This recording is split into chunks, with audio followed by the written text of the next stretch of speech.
One thing is for certain, if you become a professional organizer, you're going to be doing a lot of decluttering. It's generally the first step in an organizing process. It's the least fun, and it can trigger a ton of really strong emotions in our clients. And it's important to know how to navigate that effectively so that you don't get stuck. You don't get frustrated, your clients don't get upset, and you're able to keep the process moving in a way that feels good to everybody, that builds trust, and ultimately helps you feel successful throughout the organizing process. So today's guest is a decluttering expert, author, and professional organizer, and she's going to be sharing all of her personal best tips and strategies for helping your clients declutter and feel successful during your session. So if that sounds good to you, I encourage you to stick around and let's get into it.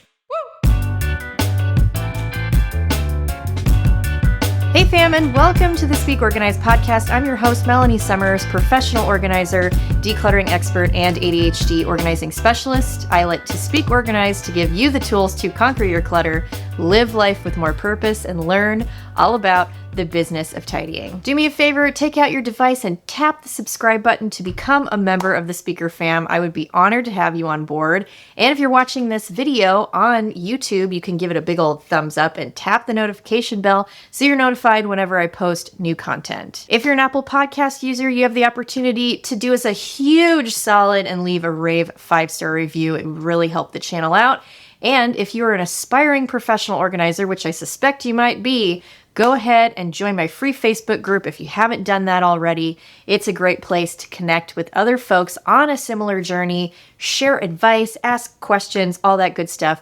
I would love to see you in there as well. That'll be linked down in the description below. Now, at this point, I'm sure you well know that I am your go-to gal for all things pro-organizing business, and I love to help out my speaker fam and make sure that you guys are prepared to be your own boss. I can't really think of anything better than working in this industry and doing it on your own terms while making sure that your clients and community are living their best lives. So in order for you to be able to do that more effectively, I want you to perk up your ears for just the next 90 seconds to hear the special offers I have for you right now. You have the opportunity to schedule an affordable consultation with me to get all of your questions answered. For real, nothing is off the table. And I would be honored to strategize with you and provide you with tons of resources during our call. I am serious about my mission to help you successfully start your own business and help you overcome any fear or doubt you have in your ability to make home organizing your new career.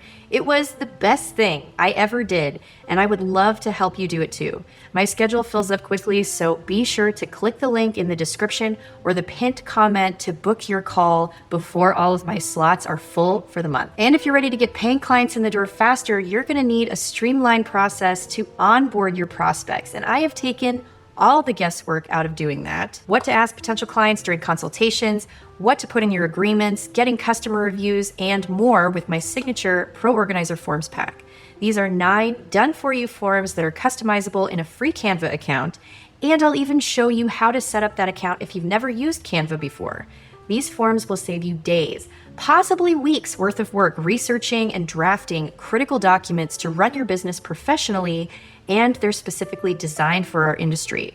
All of my YouTube and podcast fam get an exclusive discount, YT Pro 8, and that will get you $8 off at checkout. Lastly, if you are totally intimidated by using social media for your business, I have a great class that you can watch on your own time called the I Speak Organized Social Media Method. It includes 5 20 to 30 minute lessons that will help you come up with endless post ideas for the most popular platforms, including easy reels and TikTok video ideas, how to boost your following and engagement with people who actually like and share your content, how to post consistently without spending hours on social every day with my signature content planner that you'll receive for free at the end of class, and a breakdown of all my favorite tools and software. I've made it super accessible and affordable for you. And of course, you get a bonus discount for being part of my speaker fam, ISO Social 5 at checkout. Okay, speaker fam, I would like you all to join me in welcoming today's guest. We have Andrea Brame. She is based out of Nashville, Tennessee. She is a blogger about decluttering and organizing, and she also owns a professional home organizing business.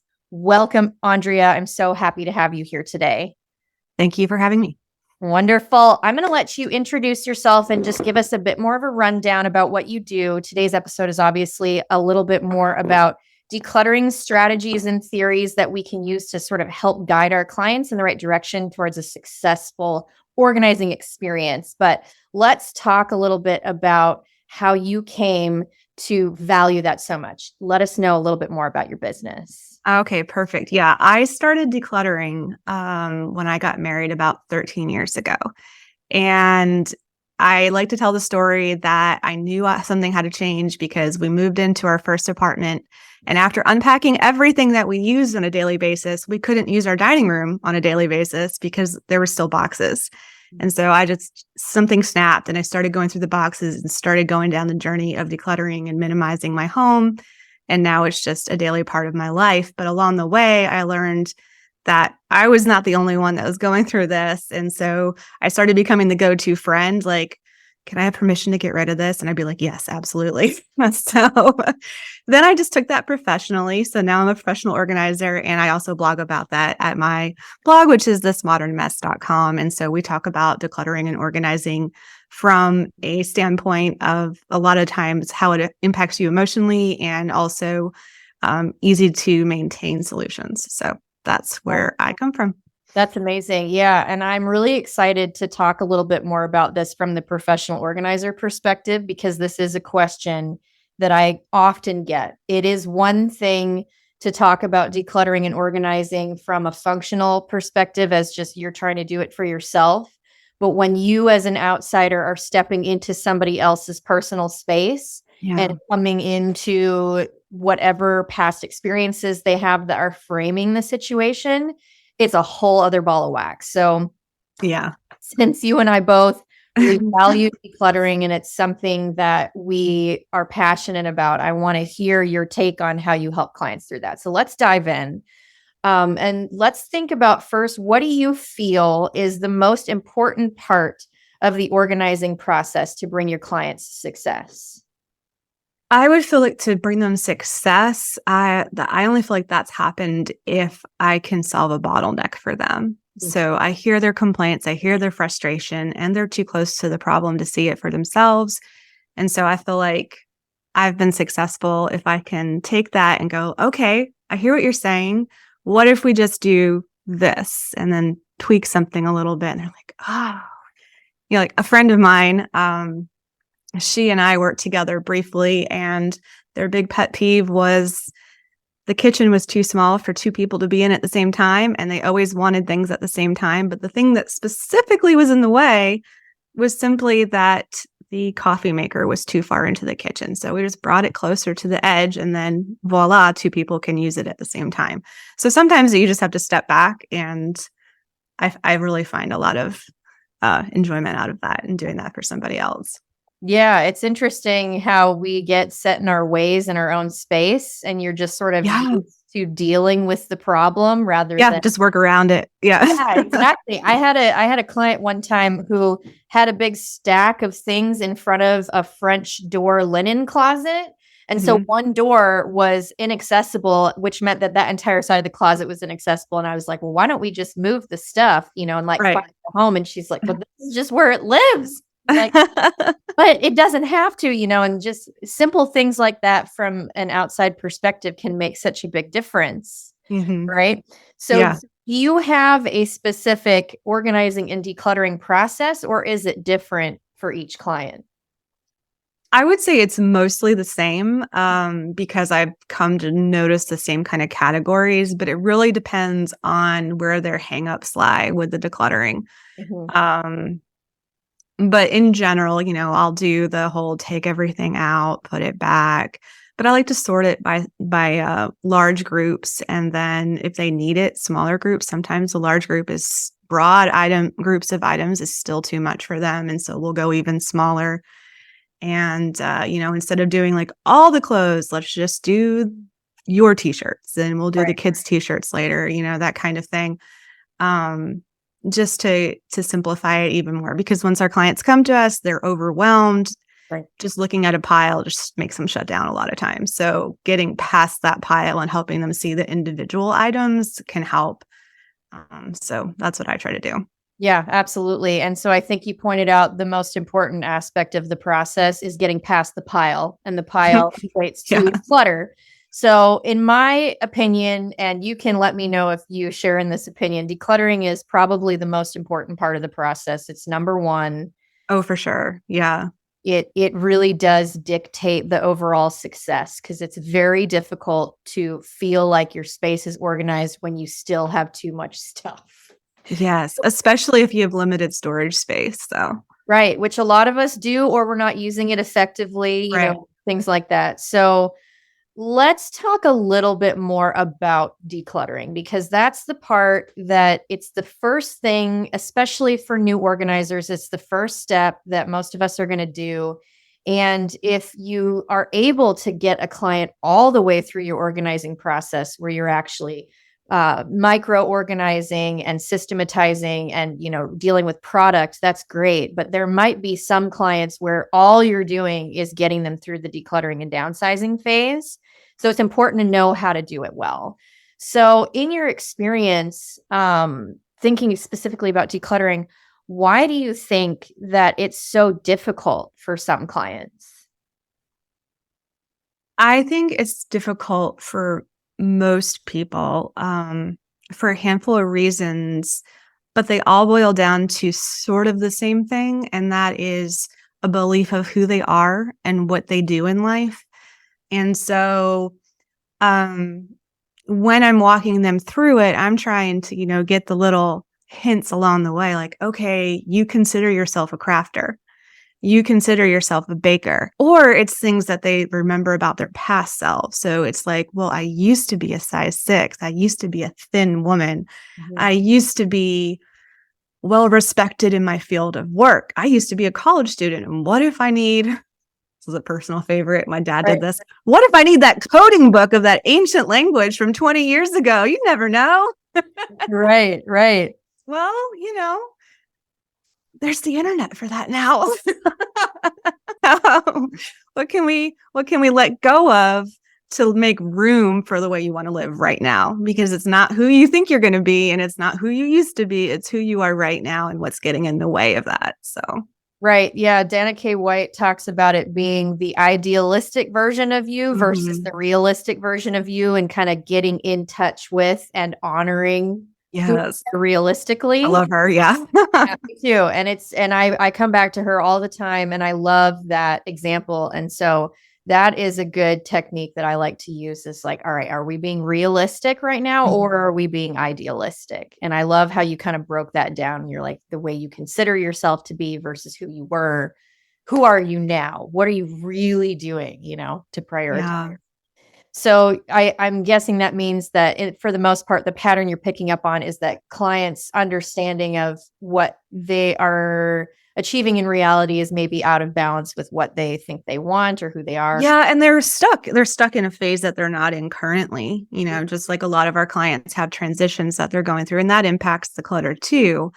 But if their child, for instance, is getting older, I talk to a lot of young moms, busy moms, and so we're dealing with a phase of our kids are constantly outgrowing their clothing, but we don't always take the time to take them out. Okay, those don't fit. Let's set those aside, and so the pile just gets bigger. But in general, I find that the decluttering gets stuck on, I might be able to use that, which then harkens back to like a scarcity mindset. Like, well, what if I don't have it in the future? I won't be able to use it and I'll have to buy it, and that's going to cost money. Or this is what I want to be. This is who I used to be. Or it's very sentimental, like, well, my great grandmother gave that to me. And that's fine if you want to have something like that. And I always tell my clients, it is okay to want to hold on to something if you have a purpose for it, if you love it. Mhm. If you don't have a purpose for it, if you don't love it, if you haven't used it in 10 years, you probably could consider letting it go, because you want to use that space you have for what you are currently using and what you currently are loving. All right, I'm interjecting here for just a second because I want to give you a special bonus tip. This is something that I wish people had told me when I first started in this industry. And that is simply the fact that professional organizing is very physically and emotionally demanding. And that's kind of what we're talking about today. The fact that working with clients can be a bit of an emotional roller coaster, especially in the decluttering phase. So we want to be on our A game. And sometimes, we're all human. We have those moments of feeling overwhelmed or being really susceptible to that energy. And we want to be able to be that strong, steady support system. So I want to share with you my secret weapon to maintaining my calm, alert flow throughout a session. And it is this little bottle of delicious green juice right here. This is Magic Mind. If you've ever watched or listened to any of my episodes in the past, then you've heard me talk about this before. It's simply just a 2-ounce energy supplement. It works super fast. So if you're ever feeling a little bit lethargic on the job, or you're starting to feel a little bit foggy, scatterbrained, whatever it happens to be, you need that little extra edge there. This is going to do the trick for you. And it's got a tiny bit of caffeine in it, but it is enhanced by nootropics and adaptogens, as well as some functional mushroom compounds that are going to help give you a more sustained, calm, alert flow. If that makes sense. So it's one of my favorite things. I don't actually drink caffeine anymore, except for the little bit that's in this every once in a while. And so I've started just popping one of these bad boys in my work bag, so that when I'm on a session where things feel a little bit more difficult than normal, or if I've had a long day, my kids are up sick the night before, all those things, that we as moms can tend to deal with, if then this is there to help save the day. And of course, me, I've got a nice discount code for you. If you kind of resonate with some of those things, I want to offer you 20% off your first order through the code in the description of the video and the podcast show notes. It's available for you there. And that way you can give it a try for yourself and see if you experience the same effects that I do. All right, so now we're going to pop back into the episode with Andrea, and I just want to give a special shout out to Magic Mind for sponsoring today's episode. Yeah, absolutely. Well said. So obviously, when you're going through this process, these are very uncomfortable truths to that come to light. And so we're watching our clients process this in real time, which means there's a lot of emotions, a lot of high emotions. So what do you think just for those people listening who are going to be encountering this stuff, I want everybody to be prepared. So what emotions are you seeing surface in your clients when they're coming up against these bottlenecks? Yeah. Well, with the done with you kind of clients where they're standing right there and they're making the decisions, a lot of times it's like turning on being a counselor, because you're standing in the kitchen and all of a sudden they realize the reason I have all this stuff is because I got divorced and I still have 2 sets of dishes, the ones I bought for me now and the ones I had when I was married, but it's hard to say goodbye to those. The reason that I have this stuff is my parent died, my sibling died. And when you have to confront that, it just triggers things. And so, I've had to just stop everything and give someone a hug, Right. You have to let them have the time to process that. And I know for us as professional organizers, it's sometimes challenging because we know these people are paying us either by a package or by the hour or to get the project done. And that's taking time out of that. And of course, we want to be good stewards of our time. And so we're sitting here going, okay, you need to let go. Okay, we're not doing anything. Okay, right. But they're not there yet. Right. So I think it can be that can be really challenging. And so you need to prepare yourself for that. You need to prepare yourself that, first of all, it is their life and it is their emotions that they're dealing with. It's their history. It's their future. It's their children, their family. And also at the same time, we're there to help them through it. We're there to care. We're to get them past this thing that they hired us because they couldn't do it on their own. Right. And so we have to keep that in mind as professionals. But we can't be the person that's like, oh no, I have to take on everything. We are only responsible for our own emotions, for our own responses, and they're responsible for theirs. So if they can't let go of something, we have to be okay with that. It's their life and their choice. And I think that's one of the hardest things as an organizer. You're like, well, that's just not going to fit. Right. But I'm not ready. But they might be ready 2 years from now. They might be ready tomorrow. Right. They might be ready in 10 minutes after a good cry. Right. So we have to push them, but we have to not push them beyond what they're reasonably able to do. And sometimes that's not a whole lot. Yeah. And that's a very good point. My next question was going to be, what if a client is just not ready to declutter? And I think you kind of started to touch on it a little bit. And there's going to be times, like you said, where somebody may have totally misrepresented their readiness for this process. They may have thought they were a 10 out of 10, like, I want this stuff gone yesterday. And then you start going through it and they're a 1. Like, for whatever reason, there's a block on a certain type of item, or a certain family member or circumstance comes up. And I've had clients go through all sorts of crazy experiences, emotionally, where they disassociate, they have panic attacks, they need to leave the room. It can get emotionally overwhelming. And it's a great point that you brought up, that we are in charge of our own emotions. We're not trying to take on everything they're dealing with, and vice versa. So we do have to kind of help bring everybody back to center whenever possible.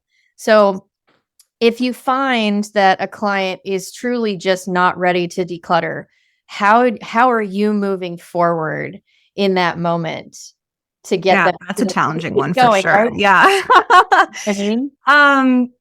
Well, honestly, sometimes they're just so not ready that you do need to revisit and be like, okay, either you need to come back at a different time and just put back what you've taken out, or they may need to, like, you have some homework to do. You call me again in 6 months.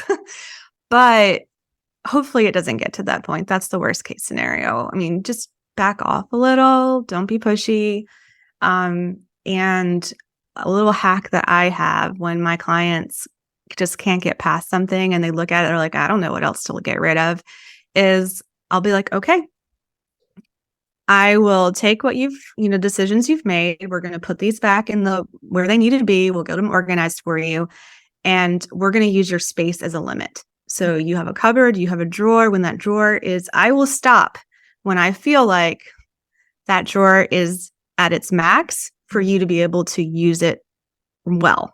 And if you say, okay, but I still have 10 more spatulas, that is your choice, and we will Tetris it. But I want you to see what I recommend with some breathing room, and then maybe you can make some more choices at that point. Right. So that's been helpful. Yeah, absolutely. And you don't necessarily, when you play that game, you can put things in purgatory. Where you set them aside. It's like toy rotation or clothing rotation. Right.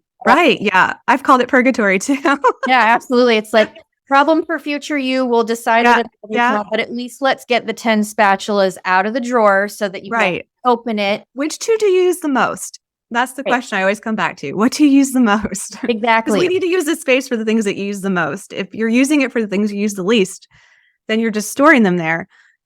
And the things you use the most are going to stay on the counter. Exactly. Yeah. And we don't want that. So yeah, the purgatory hack is very useful, and just put it in a box, set it aside for a little while. And then if you can, sometimes you need that decide later. Yeah. Yeah, absolutely. That's a good way, I think, to kind of keep the process moving as well, without just stalling and saying, well, I mean.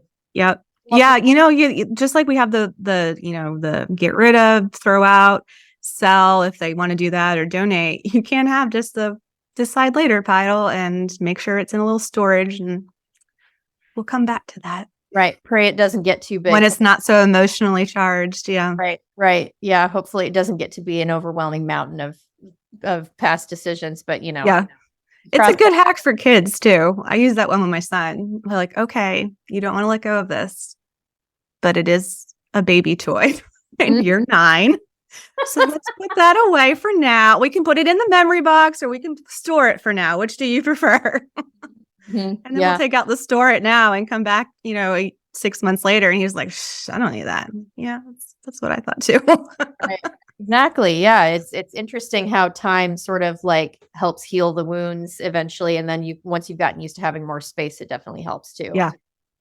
So what else do you think might be helpful here for people to know? Are there any other techniques that you use, or just like little phrases that you will pull out for clients? Anything that you found to be a persistent light bulb moment for clients that has really helped the process move along?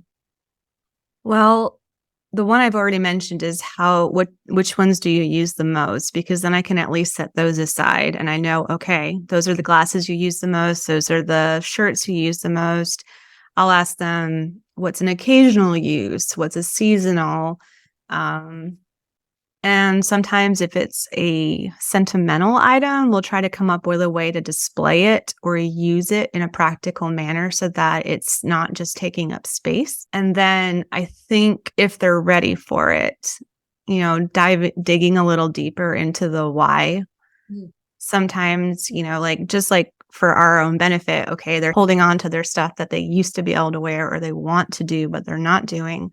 Like if you can poke just gently and get them to realize that on their own, then sometimes that's the light bulb moment. But I always try to bring it back to we are making room for you to live your life and for you to live your life well and do things with the people you love, do the things you enjoy. And this is getting in the way right now. So and you just keep bringing them back to the goal.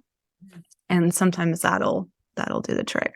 Yeah, absolutely. Circling it back to the reason why. Yeah, ultimately. Love that. Cool. So just to kind of summarize everything that we've talked about, for people watching and listening, a lot of folks are brand new to the industry and they're really just trying to soak in as much information as possible. So I always like to end on this note of asking your top 3 pieces of advice for those folks who are new to the professional organizing industry. We've been talking a lot about decluttering strategies for clients.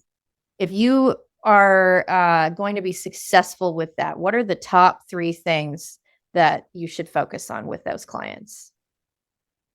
Well, I think the top thing is to only take on clients to the best of your ability, because they will sometimes lie to themselves about, like you said, how willing they are. But know where you stand on willingness to work with somebody. If you are really just would have a really hard time working with somebody who won't let go, like a hoarder, don't target that demographic. You may want to look for the minimalists, So know yourself and know what you're capable of would be my first recommendation, because otherwise you're going to frustrate yourself as an organizer and a person.